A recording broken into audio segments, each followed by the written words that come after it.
খাওয়ার অনেক সমস্যা হয়েছে, আমাদের 7 দিন তারা না খাওয়া রাখছে এবং আমরা যখন খাওয়ার চাই আমাদের বলে রোজা রাখো। সবকিছুই প্রতারণা ছিল এবং বিভিন্ন কায়দায় মানুষকে প্রতারণা করে ওরা নিয়ে ওখানে যুদ্ধের জন্য প্রস্তুত করে। আমাদের রাশিয়া থেকে আসতে এরকম ভাবে ও সিন্ডিকেট তৈরি করছে, ও এইরকম ভাবে আমাদেরকে পাঠাইছে, যার কারণে মনে করেন ওইখানেও প্রায় আমাদের 80,000 টাকা করে জরিমানা লাগছে এই টিকিটের জন্য।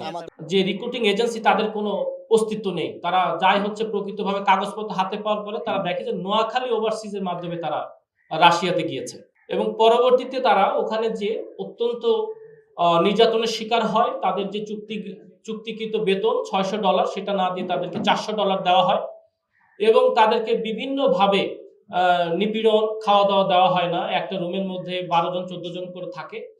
এটা তারা মনে করেছিল যে একটি সাধারণ ঘটনা, হয়তো আস্তে আস্তে ঠিক হয়ে যাবে, কিন্তু পরবর্তীতে দেখা যায় যে এই নির্যাতন এবং তাদেরকে বেতন কেটে নেওয়ার পেছনে একটা সুদূর প্রসারী পরিকল্পনা আছে। আমরা মিরপুর যাই ওনার অফিসে, তারপর উনি আমাদেরকে বলছে রাশিয়া নিবে 3 বছরের কন্ট্রাক্টে, আর ওনার বাড়ি থেকে রাশিয়া, নাম হচ্ছে নিশান। তো 3 বছরের আগে আমাদেরকে কোনো ছাড়াই আমাদেরকে দুসারে পাঠিয়ে দেয়। তারপর আমরা আমাদের প্রাপ্য টাকা চাইতে গেলে স্যার আমাদেরকে কোনো অপরাধ ছাড়াই আমাদেরকে দেশে পাঠিয়ে দেয়। আমরা কোনো দোষী না। তারা 12 ঘন্টার কথা বইলা 8 ঘন্টার কথা বইলা 14 ঘন্টা পর্যন্ত ডিউটি করায়। ডিউটি করাকালীন আমাদের খাওয়ার অনেক সমস্যা হয়েছে, আমাদের 7 দিন তারা না খাওয়া রাখছে এবং আমরা যখন খাওয়ার চাই আমাদের বলে রোজা রাখো। এটা রাশিয়ান হোল্ডার রনক, এই রনক এসব কথা বলে এবং আমাদের এত কষ্টের কাজ দিত যে আমরা বাধ্য হইয়া যেন আমরা কোম্পানির কাছে নালিশ করি। তখনই আমরা বেতন নিয়ে যখন কথা বলি আমাদের প্রত্যেক মাসে অর্ধেক বেতন তারা খেয়ে ফেলে। যখন আমরা বেতন নিয়ে কথা বলি তখনই আমাদের যুদ্ধের আবন দেয় যে তোমরা তাহলে যুদ্ধে চলে যাও। জমিদারের পুত্র আসো, তাহলে যুদ্ধে চলে যাও, কাজ করতে পারবে না, তোমাদের 8 ঘন্টা কাজ করার কথা, তোমরা এই জায়গায় 12 ঘন্টা কাজ করতে হইব, যদি কাজ করতে পারো তাহলে থাকবা, আর নাহলে চলে যাও, যুদ্ধে চলে যাও, নাহলে দেশে চলে যাও। পরে এক পর্যায়ে আমরা হইতে না পাইরা পরে আমরা দেশে এসে পড়ছি। আমি শুধু রাশিয়াতে যে শুধু 1.5 মাস ছিলাম, 1.5 মাসে আমাদের প্রায় 1 মাস আমাদের খাওয়ার কষ্ট দিছে। হ্যাঁ, শারীরিক নির্যাতন বলতে আমাদের এখানে অনেকে খাবার বন্ধ করে দিত, খাবার যদি বন্ধ, আমরা 7 কথা দিন আমরা বলতাম না তো খেয়েছিলাম, আমাদের নিজের টাকা দিয়ে চলছি। 7 দিন অনেক মানুষ অসুস্থ হয়ে গেছে, যারা অনেকে তো আর টাকা পয়সা নিয়ে দিতে পারে নাই, গেছে কাজ করতে, তো অনেকে অসুস্থ হয়ে গেছে, অনেকে হসপিটালে ভর্তি ছিল। একটা এজেন্সি আমাদেরকে রাশিয়ার জন্য ইনভাইট করে, পরে এই বিজ্ঞাপন দেখে আমরা ওইখানে যাই, ওদের সাথে আলোচনা করি। পরে ওরা আমাদের কাছ থেকে অনেক টাকা চায়, যে 7 লক্ষ টাকা লাগবে। তো আমরা ওদের সাথে বনিবানা করি যে না, এত টাকা যেমন না, টাকা বেশি হয়ে যায়। আমরা তো জানি রাশিয়ান সরকার আমাদের কোম্পানির সমস্ত টাকা পয়সা ফ্রি দিয়া, বিমান টিকিট পর্যন্ত দিয়ে, তারপরে রাশিয়ার সরকার রাশিয়ান কোম্পানিগুলা বিমানের টিকিট পর্যন্ত দিয়ে আমাদেরকে রাশিয়ায় নেয় কোম্পানির কাজের জন্য। তো এখানে কাজে আমরা তারপরও SRM এর সাথে আমাদের চুক্তি হয় যে আমাদেরকে 3 বছরের চুক্তিতে রাশিয়ায় নেয়।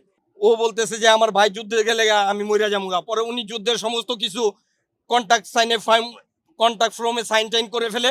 তখন আমি ওনার পাও হাত ধইরা, ওই আর্মির অফিসারের পাও হাত ধইরা কান্নাকাটা করি যে ওনার 2টা বাচ্চা আছে, উনি যুদ্ধে চলে গেল, ওনার বাচ্চা 2টাকে কে দেখবে। ওনারা বুঝাইলাম যে ভাই আপনার ঋণের টাকা আমরা পরিশোধ করে দেবো, বাংলাদেশ সরকারের কাছে প্রবাসী মন্ত্রণালয়ে যামু, তারপরে আমরা বাংলাদেশের প্রশাসনের কাছে যাইয়া আপনার কথা বলবো, ইনশাআল্লাহ দেখবেন বাংলাদেশ প্রশাসন, র্যাব আমাদেরকে সহযোগিতা করবে, আপনার টাকা আমরা যে কোনোভাবেই হোক উঠে দেওয়ানোর ব্যবস্থা করবো। এই কথা আশ্বাস দিয়া ওনারা কোনো রকমভাবে আমরা ওই রাশিয়ান যে আর্মি ওরা ওকে ছাড়বে না। ওরা বলছে ও কন্ট্রাক্ট পেপারে সাইন করছে, ওকে এখন যেতেই হবে। তখন মনে করেন আমরা এই কান্নাকাটি করার পরে পরবর্তীতে আমাদেরকে ওই নজরুলকে রাইখা দেয়। তো আমাদের 6 জনকে নজরুলের পাসপোর্ট অলরেডি রাশিয়ান আর্মিরা নিয়ে যায়, যার কারণে নজরুল আর আমাদের সাথে আসতে পারে না। পরবর্তীতে আমাদের 6 জনকে এয়ারপোর্টে আইনা ইমিগ্রেশন পাস কইরা তারপরে মনে করেন আমাদের পাসপোর্ট আমাদের হাতে দেয়। ইমিগ্রেশনের আগে আমাদের পাসপোর্ট আর আমাদের হাতে দেয় না। পরবর্তীতে তারা এরকমভাবে টিকিট কাটছে যে ওই টিকিটটা Russia Vladivostok to China, China থেকে মালয়েশিয়া এমনভাবে টিকিট কাটছে যে আমরা মালয়েশিয়া নামার সাথে সাথে বিমান তার আগেই ছেড়ে দিছে, বাংলাদেশের বিমান, আমরা আর ওই বিমানে উঠতে পারি নাই। পরবর্তীতে আমাদেরকে মালয়েশিয়া থেকে 5-6 দিন কোনো বুকিং নাই, যার কারণে মনে করেন আমাদেরকে আবার নিজেরা টিকিট এরকমভাবে বলছে যে আপনাদের সিঙ্গাপুর যেতে হবে, সিঙ্গাপুরে আগামীকালে টিকিট আছে বাংলাদেশে। পরবর্তীতে সিঙ্গাপুরের টিকিট কাইটা সিঙ্গাপুর গেছি, তারপরে সিঙ্গাপুর থেকে পরবর্তীতে বাংলাদেশ আসছি। আমাদের রাশিয়া থেকে আসতে এরকমভাবে ও সিন্ডিকেট তৈরি করছে, ও এইরকমভাবে আমাদেরকে পাঠাইছে, যার কারণে মনে করেন ওইখানেও প্রায় আমাদের 80,000 টাকা করে জরিমানা লাগছে এই টিকিটের জন্য। মোহাম্মদ নজরুল ইসলাম, আমি চিটংয়ের বাসিন্দা। আমি ওদের এসআরএম ওভারসিজ লিমিটেডের কর্ণধার নিশান রনক এবং রুবাইতের মাধ্যমে রাশিয়ায় পাড়ি জমাছিলাম, কিন্তু সব কিছুই প্রতারণা ছিল। আমি প্রতারণার শিকার হয়েছি এবং বিভিন্ন কায়দায় মানুষকে প্রতারণা করে ওরা নিয়ে ওখানে যুদ্ধের জন্য প্রস্তুত করে। এই হিসাব মোতাবেক বাংলাদেশের প্রায় 1000-এর উপরে লোক মারা গেছে, কিন্তু প্রকাশ পায় না। সত্যিকার অর্থে অনেক লোক ওইখানে গেছে। এসব এজেন্সির মাধ্যমে গিয়েই কিন্তু এসব করে ওরা, কারণ আমাদের দুর্বলতাটা ওরা বুঝে।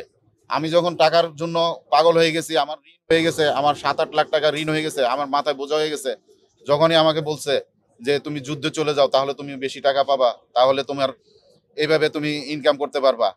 আমাকে নিছে কর্মের বিষয়, আমাকে যে কাজে নিছে সেই কাজ দেয় নাই, আমাকে যে বেতন কথা বলছে সেই বেতন দেয় নাই। আমাকে 8 ঘন্টায় $600 কথা ছিল, কিন্তু আমাকে 12 ঘন্টায় $400 দিত। এগুলি বলাতেই আমার উপর চাপ সৃষ্টি করছে এবং দিনের পর দিন আমার উপর অমানসিক অত্যাচার করছে। খাবার ঠিক মতো দেয় নাই, থাকার জায়গা ঠিক মতো দেয় নাই, বাথরুম ঠিক মতো দেয় নাই, যার কারণে আমার উপর চাপ সৃষ্টি করে আমাকে যুদ্ধে যাইতে বাধ্য করছে এবং ওরাই ব্যবস্থা করে দিছে আমাকে। এই এসআরএম ওভারসিজের লিমিটেডের লোকজন, ওখানে যে দালাল চক্র আছে। আমাদের পার্থক্য হচ্ছে যারা এই ব্লগ করতেছে ওরা হচ্ছে, যেমন এই যে সোহেল নীরব, ওনাকে আপনি প্রশ্ন করেন, উনি বলবে যে ভাই এখানে 1 সেকেন্ডেরও ভরসা নাই, আপনারা যুদ্ধে আইসেন না। উনি বারবার কিন্তু এই কথাগুলি বলে। উনি নিজেও বলছে যে কি আমি ভুক্তভোগী, আমার টাকা দরকার, এই জন্য আমি আসছি, আমার মৃত্যুর ভয় নাই, এই জন্য আমি আসছি, আমার ফ্যামিলির জন্য আসছি। কিন্তু উনি কাউকে ইন্সপায়ার করে নাই যে আপনারা যুদ্ধে আসেন। আমি অনেকবার আমাদের কোম্পানি থেকে অনেকে নক করছে, বাংলাদেশ থেকে অনেকে নক করছে, ওনার স্ট্যাটাস দিছে, দেখেন আমাকে নক করছে, আমি যুদ্ধে যাব। আমি কিন্তু কাউকে বলি নাই বা এখানে 1 সেকেন্ডের ভরসা নাই, এরকম করে বলছে। কিন্তু ওনার কিছু আবার পদবি আছে, ওই পদবি অনুযায়ী ওনাদেরকে ফ্রন্ট লাইনে দেয় না। যেমন সোহেল ভাই হচ্ছে যে স্নাইপার, মানে উনি অনেক দূর থেকে গুলির সিস্টেম করবে, এই জন্য ওনাকে একদম ফ্রন্ট লাইনে দেয় না। কিন্তু অন্যান্যদের যারা ব্যাটালিয়নে যোগ করে এদেরকে সব কাজ করায়। আপনার 1 মাস এটা করাবে, আরেক মাসে গিয়েই আপনাকে ফ্রন্ট লাইনে দিয়ে দিবে। এবং রাশিয়ানরা ফ্রন্ট লাইনে যায় না, যায় যে বিদেশ থেকে যত মানুষ আছে, কর্মী আছে, যাদেরকে কিনে নিয়ে যায় ওদেরকে একবারে ফ্রন্ট লাইনে দিয়ে যায়।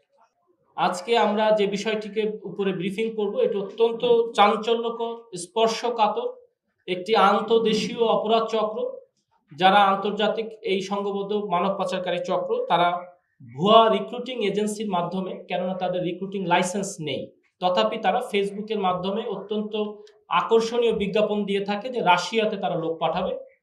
এই এসআরএম নাম সর্বস্ব ভুয়া রিক্রুটিং এজেন্সি ফেসবুকে বিজ্ঞাপনের মাধ্যমে বাংলাদেশের বিভিন্ন প্রান্ত থেকে অসহায় বেকার লোকদেরকে তারা আকৃষ্ট করে এবং তারপর তাদেরকে আসার পরে 3 বছরের চুক্তিতে যে রিক্রুটিং এজেন্সি তাদের কোনো অস্তিত্ব নেই। তারা যায় হচ্ছে প্রকৃতভাবে কাগজপত্র হাতে পাওয়ার পরে তারা দেখে যে নোয়াখালী ওভারসিজের মাধ্যমে তারা রাশিয়াতে গিয়েছে এবং পরবর্তীতে তারা ওখানে যে অত্যন্ত নির্যাতনের শিকার হয়। তাদের যে চুক্তিকৃত বেতন $600, সেটা না দিয়ে তাদেরকে $400 দেওয়া হয় এবং তাদেরকে বিভিন্নভাবে নিপীড়ন, খাওয়া দাওয়া দেওয়া হয় না। একটা রুমের মধ্যে 12 জন 14 জন করে থাকে।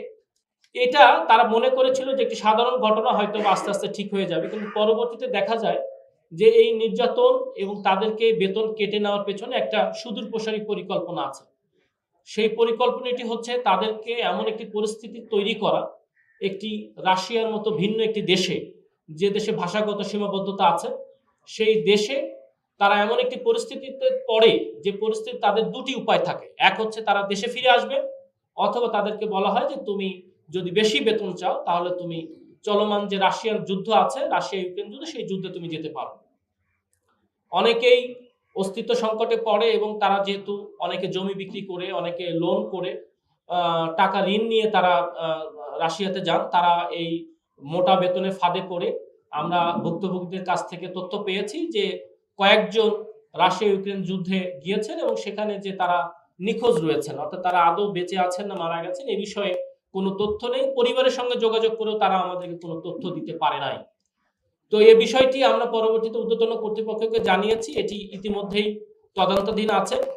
পরবর্তীতে আমরা এই ভুক্তভোগীরা আমাদের ঢাকা মেট্রোপলিটন পুলিশের দারুস সালাম থানায় একটি মামলা রুজু করলে আমরা সেই মামলার সূত্র ধরে এই এসআরএম ওভারসিজ লিমিটেডের মূল হোতা রোবায়েত সহ আমরা 4 জনকে গ্রেপ্তার করি এবং গ্রেপ্তার করার পরে প্রাথমিক জিজ্ঞাসাবাদে তারা স্বীকার করে যে তাদের আসলেই কোনো রিক্রুটিং এজেন্সি নাই, লাইসেন্স নেই।